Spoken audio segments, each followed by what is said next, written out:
Noroña destroza a Norma Piña. Exponen el cartel de la toga en la Suprema Corte discurso completo. En esta ocasión, Gerardo Fernández Noroña arremete con fuerza contra la Suprema Corte de Justicia de la Nación y en particular contra su presidenta Norma Piña.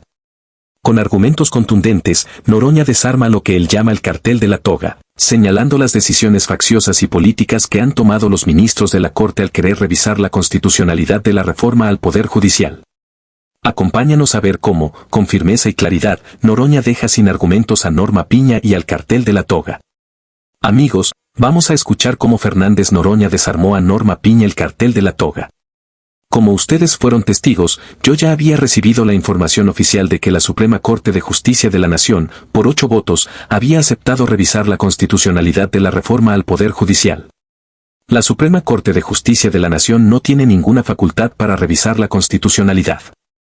Está queriendo atropellar al constituyente permanente, que no solo es la Cámara de Diputados, no solo es la Cámara de Senadores.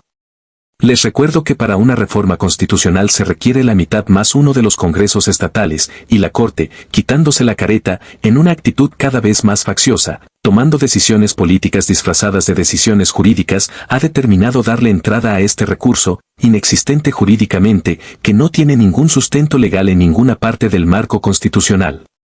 Está dando un paso que francamente es una provocación, que francamente los pone en una condición a ellos fuera de la ley y que nos fuerza a tomar decisiones sobre las implicaciones legales de su comportamiento.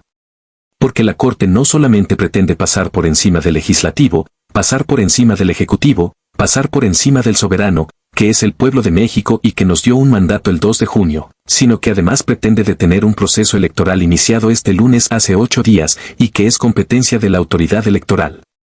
La Suprema Corte está invadiendo una esfera jurídica que no le compete bajo ninguna circunstancia, porque el proceso electoral ya inició. El órgano electoral, el Instituto Nacional Electoral, ha comunicado el inicio de ese proceso electoral desde la emisión en el Diario Oficial de la Federación de la Reforma Constitucional y el proceso inició. El propio órgano electoral lo formalizó hace 11 días. Por lo tanto, la Suprema Corte está invadiendo jurisdicción, está violentando el marco constitucional, está pretendiendo atropellar al constituyente permanente. A mí me queda muy claro que todas estas acciones implican responsabilidades jurídicas y políticas de los integrantes de la Suprema Corte de Justicia de la Nación que han dado inicio a este proceso.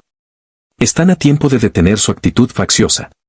Yo no me atrevería, como algunas ministras de la Corte han planteado, a mí me parece que con mucha fuerza, que hay en camino un golpe de Estado jurídico.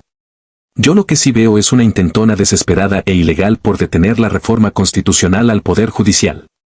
Y como yo he dicho insistentemente, así como no hubo poder que evitara la aprobación de la reforma, no hay poder humano que pueda evitar su instrumentación.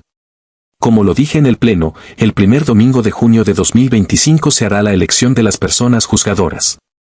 Pero yo hago un llamado a los integrantes de la Suprema Corte de Justicia de la Nación, y particularmente a su presidenta, Norma Piña, a detener su actitud facciosa, a no dar un paso más en la conducta irresponsable que han mantenido hasta este momento. Porque yo señalo con toda seriedad, con toda claridad y con toda firmeza, que detrás de las protestas violentas, que incluyeron la toma del Pleno de la Cámara de Senadores, la autora intelectual se llama Norma Piña. A mí me parece que los niveles a que están llegando son gravísimos, inaceptables. En una república con división de poderes, ellos, que han estado hablando de que está en riesgo la independencia del Poder Judicial, están con su actitud atropellando a la República Mexicana, al Poder Legislativo, al Constituyente Permanente, al Poder Ejecutivo y al Soberano, que es el pueblo. Es verdaderamente monstruoso. Es que la Corte, en su racismo y clasismo feroz, mayoritariamente sigue planteando en los hechos que el pueblo no tiene derecho a elegir a las personas juzgadoras. Es verdaderamente monstruoso. ¿En qué escuela estudiaron Derecho? Que me expliquen los alcances del artículo 39 constitucional. ¿En qué escuela estudiaron Derecho? Que me expliquen en qué lugar dice que la Corte puede revisar el derecho soberano del constituyente permanente de hacer una reforma constitucional.